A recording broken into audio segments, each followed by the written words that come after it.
Welcome back to Showbiz Insider, your entertainment news roundup. So the fashion highlight of the year is always fashion forward, and this season they showcase couture and pret-a-porter designers from across the region. It is known as the definitive fashion platform in the Middle East, and it had international stars such as Zarina, Ezra, Issa, and of course Fun One. Take a look. The event prides itself on being a fashion movement that highlights diversity in design collections whilst nurturing industry growth. Since its inception in April 2013, it has established itself as a major player in the region's fashion industry, top trends and cutting-edge talent. Tackling hard-hitting subjects with the juxtaposition of war footage against a collection of beautiful Grecian-style gowns, Zarina is an inspiring local powerhouse of a label. Zarina, congratulations on such a beautiful collection. Thank you. Last season it was all about Arabian Nights, and this season it went from this film about war to this incredible, ethereal, beautiful, beautiful collection. What was the journey there? In the beginning, I have to say thank you very much for you to come and see my show. Second thing, it was, it was a thought that I was thinking all the time about it, that how can I blend the chaos and the war with the peace and love? Right. So when I started the collection, every time I wanted to do something, it was just pushing me back. And when I saw the war, what was happening in the entire war, I decided to have only talk about peace. Because of that, if you notice, first time in my life, I did only white colors mostly. Yeah. So I wanted just to show the people that we can live in peace, in white, in everything in a nice way, And I mean, it was quite an interesting juxtaposition, but your signature was still there, like your brand concept, the embroidery. The embroidery was still there, yes. And I believe that Zarina means golden thread in Persian. So do you actually feel that you were just born to design? I think so, because I feel, I tried my best. Every time I keep on thinking that I will retire and sit and relax, but I cannot. For me, work is my passion. Work is Zarina. And tell me a little bit about the actual pieces, like what a beautiful draping. What kind of techniques do you use to create your look? See, this time we used a different kind of fabric. This time we used Georgette fabrics mostly. I used to use chiffons. I used to use, last time we used cotton. This time we used the texture in the Georgette and in the chiffon. And we tried to make it as a plissé, some of them. If you saw the pleats, yeah. we made it in-house. And then at the same time, we tried to have some feathers in it and that to show that, like it's, they are flying, the piece is there and that. So we created that. I felt like it had a bit of a Grecian element. Was there anything of that in there? These like goddess kind of gowns? Yes, I made it to look this way. If you notice their hair and their makeup and that. So I made a contrast. My finale was the sad person, and if you noticed her makeup and that, and the rest were the angels. Like I wanted to show that the angels are holding the person, the finale, to tell her come out from it. And Jean-Louis Sabadji's collections are always a celebration of nature and romance. Exploring the language of flowers, he tells stories of love, jealousy, seduction and desire. That's using 3D design techniques and structures.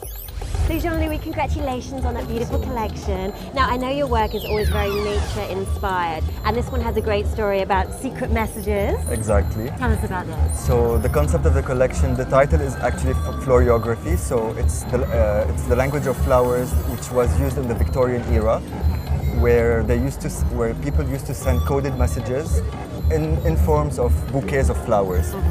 So in this show, I wanted every dress to have a story. Every dress has a message. So as you can see, the dresses are some of them shows. Some of it was quite kind of seductive, and some of it was very floral. Exactly. Some of them are romantic. Some of them are fierce.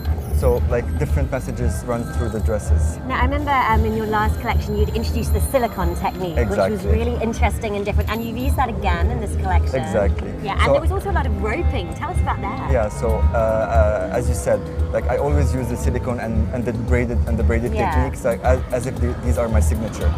So I always interpret them in all my collections. So the silicone I used this time, I wanted to show the thorns of the flowers on the stem, and all the twisting I did is to show the branches and to tell different stories. Now, I noticed this one was very multimedia. We had this beautiful film at the beginning, Exactly. and I know that was obviously to inspire. For me, it looked like a modern day Titania. Is that what you were kind of going for? Yeah, as you saw in the film, like I wanted to show different moods, different feelings. Like when the model is like acting in the film, like sometimes she's like in pain, sometimes she's like great, you know, like I wanted to show different, as I said, you know, like different messages in the dresses. I wanted to show the same in the movie. Absolutely. Now Lebanese designers are really making a mark internationally at the moment. Why do you think this is? You know, why is there so much extraordinary work coming out of Lebanon? I don't know, maybe it's Lebanon.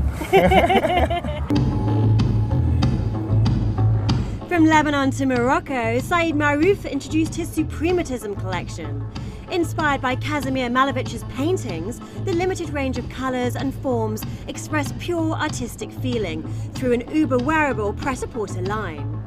So Said, I remember the last collection that you showed here was 50 Shades of Grey. True. This is completely different. So this is more sort of geometric form and colour blocking. What was the inspiration? Where did this all come from? No, the geometric forms and Right. the primary colors are very Malevich, and this was also my inspiration. The painter Malevich and his concept of the work that he created, Suprematism, is the idea that you create from feeling.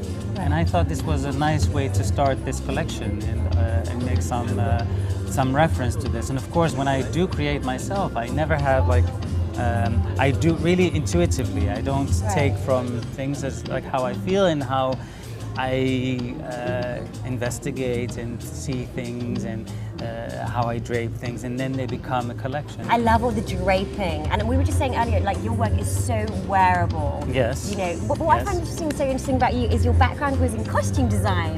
Yeah. Was that not working Yes. with dancers? Yes. Yeah. Yes. No, that was a different way of creating things, because I used to make costumes that are like not for everyday use, that were not wearable, but I could express myself, because we were doing performances on location talking about architecture, so they were very like the construction of them were a bit complicated and probably very artistic. And now the challenge is to actually create clothes that are interesting, like now interestingly draped, and but they're actually still wearable.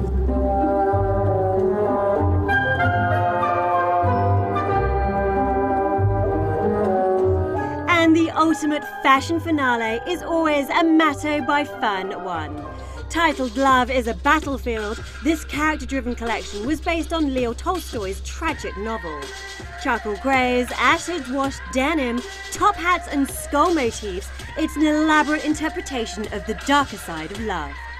Fun, congratulations, another exquisite collection. Now, we've talked before how you refer to Tim Burton's films a lot. How did you come up with the mood board for this collection? For this collection, I was so inspired with Anna Karenina, the 18th century. She was so brave enough to fight for her love, you know. So this is like, that's why the title of this collection is Love is a Battlefield. She fought for it, and during the time, the 18th century, it's not normal. It's a huge scandal. It seemed much more darker, more sultry. Depression, but bottom line is love. Okay, so I actually thought it was more Tim Burton inspired this time. There's a touch, of course. Tell me a little bit about some of the signature cuts, the Amato cuts that we saw in this one. Now I'm showing here denims, all denims, but we're showing it in the different cuts, like more casual, but yet formal. It's denim with crystals, denim with lace, because the cut is very 18th century, but the fabric is very modern, it's very now.